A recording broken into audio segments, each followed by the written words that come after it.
महाराष्ट्र के तीसरी बार मुख्यमंत्री बनने जा रहे देवेंद्र फडणवीस के स्कूल के दिनों को याद करते हुए उनकी एक शिक्षिका ने कहा कि वह एक ऐसे संवेदनशील, विनम्र और मददगार छात्र थे जिन्होंने कभी अपने परिवार की राजनीतिक पृष्ठभूमि को लेकर घमंड नहीं किया।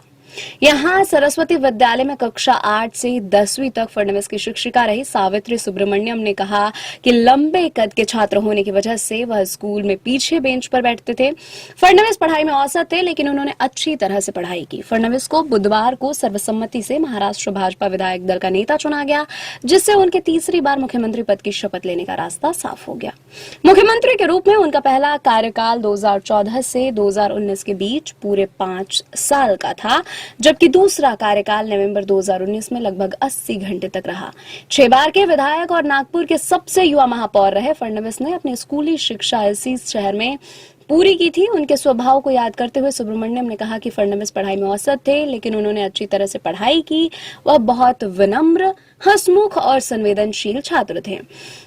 उन्होंने बताया कि चूंकि फडणवीस लंबे छात्रों में से थे, इसके लिए वह कक्षा में अन्य लंबे छात्रों के साथ पीछे की बेंच पर बैठा करते थे। शिक्षिका ने कहा कि फडणवीस बहुत संवेदनशील थे और अन्य जरूरतमंद छात्रों की मदद करते थे। सुब्रमण्यम ने कहा कि उनकी कक्षा में एक पोलियोग्रस्त छात्र था जिसे घूमने फिरने में मदद की जरूरत थी। सुब्रमण्यम ने कहा कि फडणवीस सहित पूरी कक्षा हमेशा उसकी मदद करती थी। शिक्षिका ने कहा कि उन्होंने कभी नहीं सोचा था कि फडणवीस एक अच्छे वक्ता बनेंगे, क्योंकि वह स्कूल के दिनों में कभी मंच पर नहीं आए या मंच पर प्रस्तुति नहीं दी थी।